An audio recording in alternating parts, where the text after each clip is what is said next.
Assalamualaikum warahmatullahi wabarakatuh. Halo anak-anak hebat, bagaimana kabar kalian hari ini? Ibu harap kalian tetap sehat dan semangat belajar hari ini. Baik anak-anak, sebelum kita belajar, mari kita berdoa bersama-sama agar kalian lebih mudah memahami materi hari ini dan ilmunya bisa bermanfaat. Before we study, let's pray together. Begin. Raditu billahi rabba wa bil islami dina wa bi muhammadin nabiyyan wa rasula rabbi zidni ilma warzuqni fahma amin. Adab bertamu dan menerima tamu. Namun sebelum kalian belajar tentang adab bertamu dan menerima tamu, kalian harus paham apa artinya itu tamu. Tamu adalah orang yang datang atau berkunjung ke rumah kita. Islam memandang bahwa tamu sebagai orang yang harus dihormati dan diterima dengan baik. Dan salah satu tanda orang yang beriman adalah mereka yang memuliakan tamunya. Rasulullah SAW bersabda, "Man kana yu'minu billahi wal yaumil akhir falyukrim dhaifahu." Barang siapa yang beriman kepada Allah dan hari akhir, hendaknya memuliakan tamunya. Hadis riwayat Bukhari. Adab bertamu. Adab bertamu yang pertama adalah mencari waktu yang tepat untuk bertamu. Ketika kalian akan berkunjung atau bertamu ke rumah teman kalian atau saudara kalian, hendaknya kalian harus mencari waktu yang tepat. Kalian tidak boleh berkunjung pada waktu-waktu yang sekiranya si pemilik rumah itu sedang sibuk atau sedang beristirahat. Misalkan, pada jam 9 malam, teman kalian atau saudara kalian biasanya tidur atau beristirahat. Jadi, kalian tidak boleh berkunjung ke rumahnya pada jam 9 malam. Harusnya atau hendaknya kalian berkunjung pada waktu yang lain. Misalkan di siang hari, di pagi hari, atau di waktu-waktu yang sekiranya si pemilik rumah tidak sibuk atau tidak sedang istirahat. Yang kedua adalah mengetuk pintu atau pagar atau memencet bel rumah dengan sopan, yaitu sekedar memberitahukan tentang adanya orang yang datang. Jika kita telah mengetuk pintu 3 kali dalam jangka waktu yang agak lama, tetapi tidak ada yang menjawab, maka kita sebaiknya pulang. Yang ketiga, mengucapkan salam ketika akan memasuki rumah.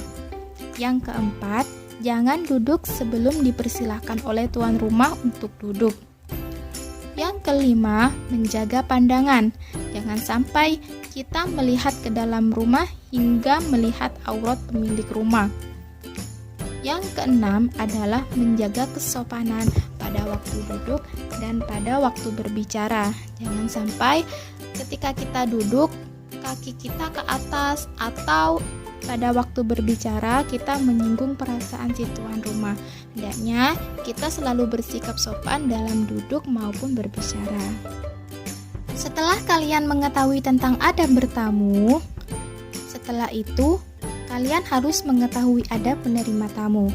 Apa saja itu adab menerima tamu? Yang pertama adalah harus bersikap ramah kepada tamu yang datang ke rumah kita. Yang kedua adalah memperbanyak senyum dan menunjukkan wajah yang berseri-seri kepada tamu yang datang ke rumah kita. Meskipun tamu itu adalah orang yang tidak kita senangi, hendaknya kita tetap memperbanyak senyum. Jangan sampai raut wajah kita menyakiti perasaan tamu yang datang ke rumah kita. Yang ketiga adalah mempersilahkan duduk kepada tamu kita. Jadi, jangan sampai tamu yang datang ke rumah kita tidak segera dipersilahkan duduk dan berdiri berlama-lama di rumah kita. Yang keempat adalah memberikan suguhan sewajarnya tanpa terkesan dipaksakan. Jadi, berikanlah suguhan yang sewajarnya saja tanpa berlebih-lebihan. Yang kelima adalah memperlihatkan sikap bersahabat dan ikhlas atas kedatangannya. Kita beralih ke subbab yang selanjutnya, yaitu tentang rukun dan syarat sah puasa Ramadan. Yang pertama adalah rukun puasa Ramadan. Rukun puasa adalah perbuatan yang dilakukan ketika kita berpuasa, yaitu menahan diri dari semua yang membatalkan puasa, mulai dari terbit fajar hingga terbenamnya matahari dengan niat mengharap ridho dari Allah Subhanahu wa Ta'ala. Puasa menjadi batal dengan hilangnya rukun atau syarat sah puasa. Nah, berikut ini adalah hal-hal yang membatalkan puasa. Di antaranya, yang pertama adalah makan dan minum dengan sengaja. Jadi, kalau misalkan kalian makan dan minum secara tidak sengaja, itu tidak akan membatalkan puasa. Namun, ketika kalian makan dan minum dengan sengaja, itu akan membatalkan puasa. Yang kedua adalah muntah dengan sengaja. Ketika kalian muntahnya itu tidak sengaja, itu tidak akan membatalkan puasa. Namun jika muntah itu disengajakan, misalkan dengan memasukkan sesuatu ke mulut kita lalu kita akan muntah, itu akan membatalkan puasa. Yang ketiga adalah haid dan nifas, itu bagi wanita. Dan yang keempat adalah mengeluarkan sperma dengan sengaja, itu bagi laki-laki. Yang kelima adalah berniat membatalkan puasa. Dan yang terakhir adalah keluar dari Islam atau murtad atau berpindah ke agama lain. Sedangkan syarat sah puasa itu ada dua macam. Yang pertama yaitu suci dari haid dan nifas. Jadi ini berlaku untuk wanita ya. Ketika wanita itu sedang haid atau nifas, itu tidak diperbolehkan untuk berpuasa karena puasanya pasti tidak akan sah. Yang kedua adalah niat. Ya, ketika kita akan berpuasa, maka kita harus berniat di dalam hati bahwa kita akan berpuasa, dan niat itu dilakukan pada malam hari.